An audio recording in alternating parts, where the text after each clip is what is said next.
The night felt wrong from the very beginning. Cecilia, my wife of 6 years, had been particularly restless during dinner.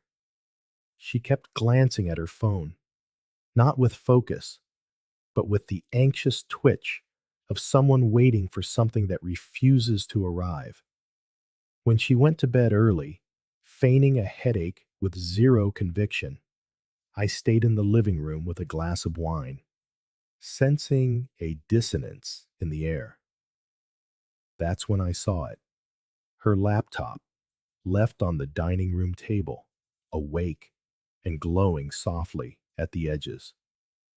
Something inside me screamed not to go near it, but curiosity and a sharp pang in my gut won. At first, there was nothing unusual. The browser was open to Pinterest boards and vegan recipes, her typical browsing. But then, a Gmail notification bloomed in the corner of the screen. Without meaning to, my hand on the trackpad nudged the cursor. The screen brightened, her session still active. The subject line of the email was simple. Miss you, doll. See you again this weekend?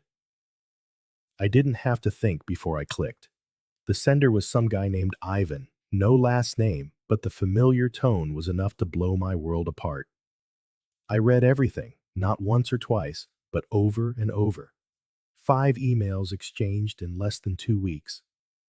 They weren't explicit, but the intimacy was there. In the inside jokes, the mentions of places they'd been together. There was a specific date, a weekend she had supposedly spent at a meditation retreat. The lie was written with such confidence it ached, and yet here was the proof she hadn't been alone, nor had she been seeking peace. She had spent it with him, with Ivan. I didn't cry. I didn't scream. I just felt an immediate chill that iced my spine and filled me with a terrible clarity. I closed the laptop as if I'd seen nothing. I finished my wine. I sat in silence, facing the blank television, my mind racing. Do I confront her? Do I ask who he is? What do I do with this? I didn't want to shatter our routine just yet. Cecilia and I had a life, a home, shared projects. We had even been talking about having a child next year. But that night, everything I thought I had turned to smoke. I decided not to act immediately. I would watch. I would wait. I would prepare the moment. And slowly, a very precise scenario began to take shape in my mind. Her birthday. It was in 2 weeks. In the days that followed, I became another man, though on the surface, I feigned absolute normalcy. Cecilia didn't notice a thing, or so I believed. She continued her routine, working from home some days, going out on others. Her phone was always face down now, protected by passcodes she'd never used before. I said nothing. I played the part of the devoted husband. But every night, as she slept, I mentally replayed every word of those emails, a confession drilling into my soul. I didn't know if Ivan was an ex, a new lover, or a fleeting whim, but I knew the woman sleeping beside me was not who I thought she was. As her birthday approached, my patience wore thin. I started noticing things that had previously been invisible. The way Cecilia looked at me had changed. It wasn't contempt, no. It was a kind of distance disguised as routine. She'd kiss my cheek each morning, but without that extra second, she used to linger. She would laugh at the dinner table, but her eyes were absent, her mind somewhere else, with someone else. I responded with my best performance yet, attentive, affectionate, even more thoughtful than usual.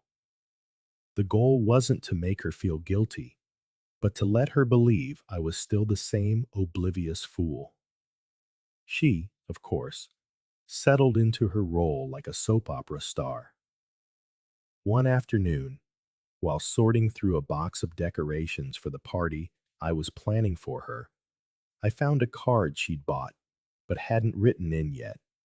It was a simple, elegant design, but the message inside was specific. Thank you for bringing my smile back when I needed it most. It wasn't a card you give your husband, especially when there was no special occasion between us besides her upcoming birthday. I pocketed it. I said nothing. I just smiled when she returned from the supermarket and asked if I needed help. I pictured her signing her name on that card, maybe adding a private joke, a knowing wink. My blood boiled, but I breathed through it. I was becoming a dangerous man, cold, meticulous. Every night, as she slept with her body turned slightly away from me, I mentally rehearsed the plan. I wasn't seeking revenge, I was seeking exposure. I wanted the mask to fall in front of everyone, but without shouting, without a scene, just the stark, brutal truth. To do this, I contacted a mutual friend, Anna, a graphic designer I trusted. I asked her to help me create a surprise video for Cecilia's birthday, a tribute to our life together, filled with photos and key moments. I sent her the images and clips, even from our last vacation.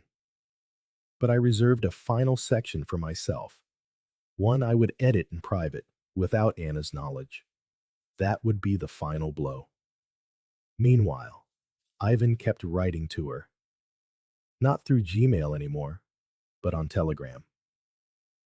I found out one Thursday, in the dead of night, when she left her phone unlocked to go to the bathroom. The screen lit up, and there it was. I miss you, you damn woman. Below it were a few risque photos that left little to the imagination. I didn't even bother to take a picture. I didn't need to. The story had already written itself. She came back from the bathroom, slipped into bed without a word, and I simply wrapped my arm around her from behind. I felt her body tense for just a second, and I knew. She thought everything was still the same. The weekend before the party arrived, Cecilia was excited, as if she hadn't been deceiving me for weeks. She agonized over the right dress, the perfect cake, the music. I nodded, offered my support, and feigned enthusiasm. I even took her to the venue and helped her set up. Inside, my head was a pressure cooker. The strangest part was that she made love to me that night. It wasn't passionate, it was obligatory, a kind of skin deep, don't forget me.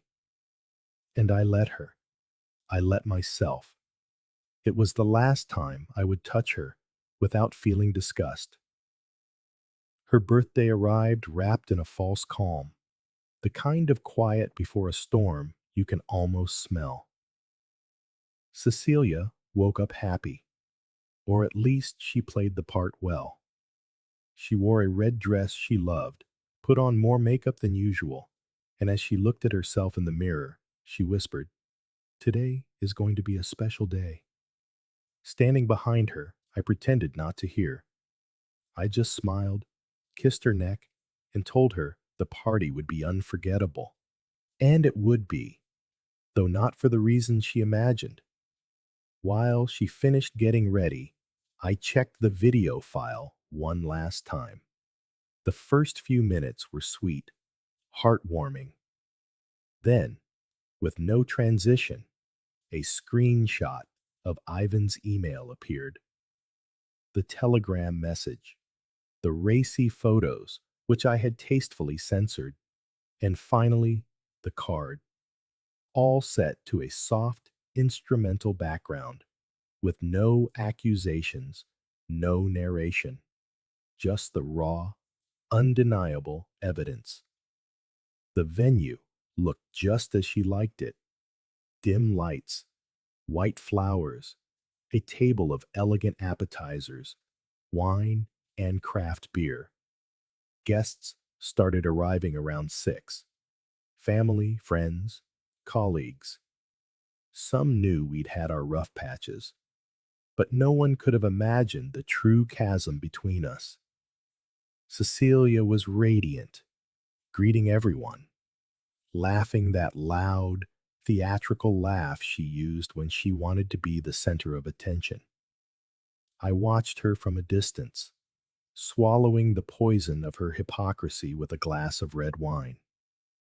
I saw her check her phone again and again. I assumed she was waiting for a message from him. Maybe he had promised to text. Maybe he'd even hinted he would stop by. At 8, I called for silence to play the video.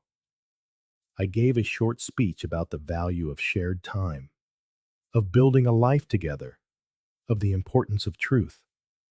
No one suspected a thing. Cecilia looked at me with glistening eyes, thinking it was a romantic surprise. The screen lit up. The happy images began to roll. Laughter, hugs, Christmases, vacations. Some guests sighed with genuine emotion. Others applauded. She had her hands clasped over her chest, moved. Then the rhythm changed. Abruptly, without any warning, the messages appeared. The phrase, "Miss you, doll. See you again this weekend," was projected in large, clear letters. Silence. Then the screenshot from Telegram, the photos, and finally, the card. The room froze. No one said a word. Cecilia didn't move. Her eyes were fixed on the screen, as if what she was seeing made no sense. Then she looked at me, not with guilt, not yet. She looked at me with rage, as if I was the one who had betrayed her, as if revealing the truth was more unforgivable than living the lie.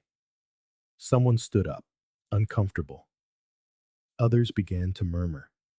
The tension was a physical thing. I said nothing.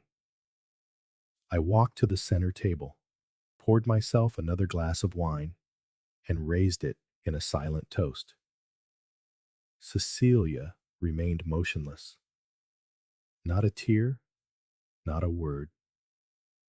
Just that dry, hollow look of the guilty caught in the act. She finally broke the silence, her voice barely a whisper. "Why would you do this?" There was no remorse, only wounded pride. I answered without raising my voice. "I think that's my question to ask, but don't worry. You don't have to pretend anymore." With that, I turned, picked up my car keys, and walked out. No slammed doors, no shouting, just the echo of her name, swallowed by the tense whispers that erupted behind me. Outside, the air was cold, a perfect night for an ending. In the rearview mirror, the venue shrank, growing distant, like everything I once thought was love. I slept in a hotel that night, a transient place with clean sheets and absolute silence. I didn't want to answer calls or read messages of apology or justification. I turned off my phone. I stared at the ceiling for hours, processing the feeling of having done exactly what I had to do. There was no relief, not yet, but there was certainty. The mask was off, and I had no intention of picking it up. The next morning, I went back to the house.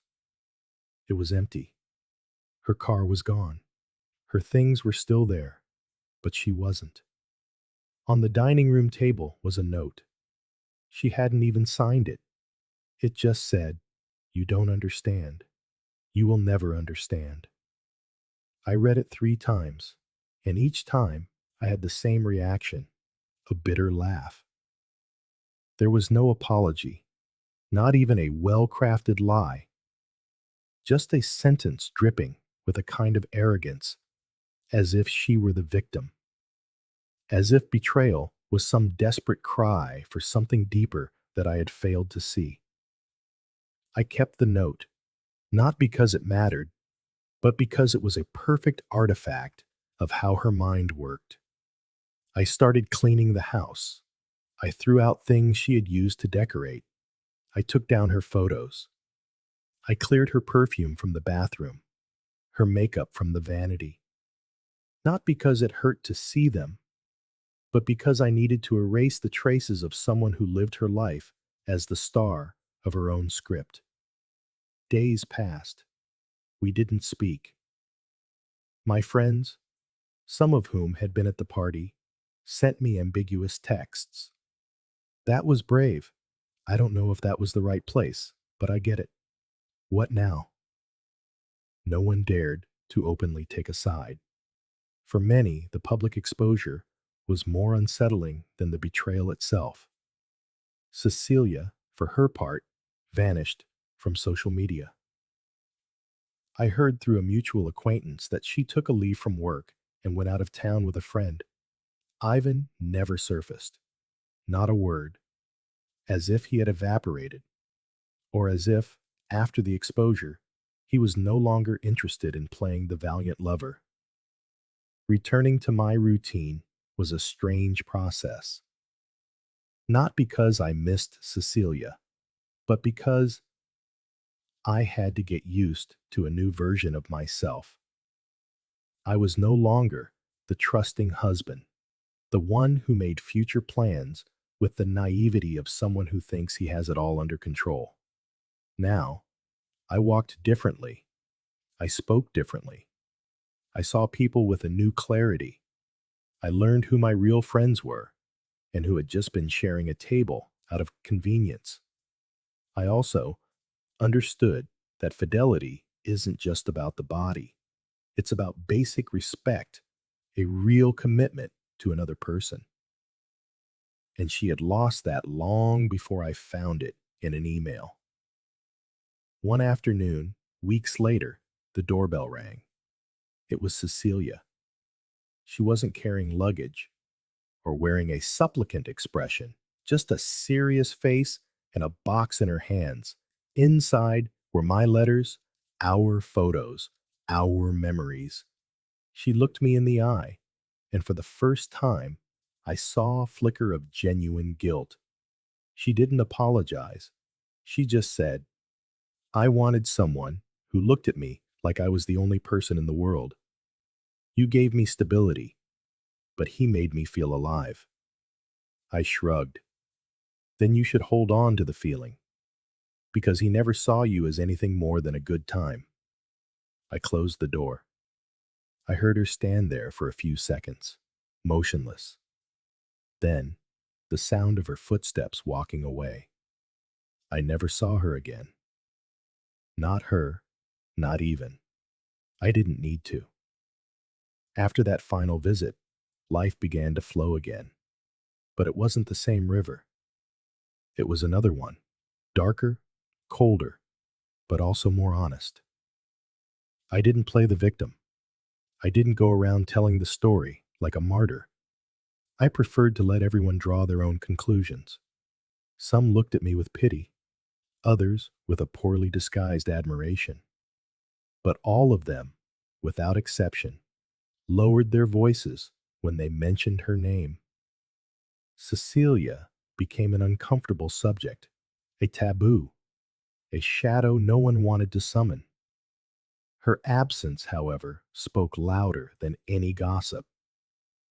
The house became my sanctuary, not my tomb. I redecorated every corner. I painted the walls, changed the furniture. I sold the bed. I got rid of the mattress where we had slept hundreds of times, where we had made love, where she had held me after her encounters with another man, all without me knowing. I didn't do it out of rage, but with determination. I burned some pictures. Others I kept, not for nostalgia, but for memory's sake. Because forgetting isn't healing. To heal is to remember without the pain, without the urge to break everything in sight. I started therapy. No drama, just a quiet desire to understand which part of me ignored the signs and why. Sometimes, love is simply a refusal to see. One night, at a dinner with friends, someone asked about her, unthinking. The air froze for a second. I just smiled and replied, I suppose she's where she believes she's loved more. No one pressed the issue. No one dared to say her name again. After that, several of them came to me with confessions, little guilty glances, phrases like, I suspected something, or she was always a bit ambiguous. I listened to them, not with hatred, but with a certain distance. At that point, their belated truths were just unnecessary decorations. She was no longer a wound. She was just a miscalculation. One that cost me years, yes, but it also taught me how to truly see. Today I live peacefully. Not better, not worse, just different. The nights are longer, but the silence no longer hurts. I learned to be alone without feeling incomplete. And if I ever love again, it won't be from a place of naivety, but from a place of awareness. The memory of Cecilia still lingers in certain gestures, in certain places, but it no longer shakes me. It only serves as a reminder that even the person sleeping beside you can be living a parallel life, hidden behind passwords, gentle lies, and a well-rehearsed smile. And that sometimes the greatest act of self-love is to stop pretending you don't know and to simply close the door for good.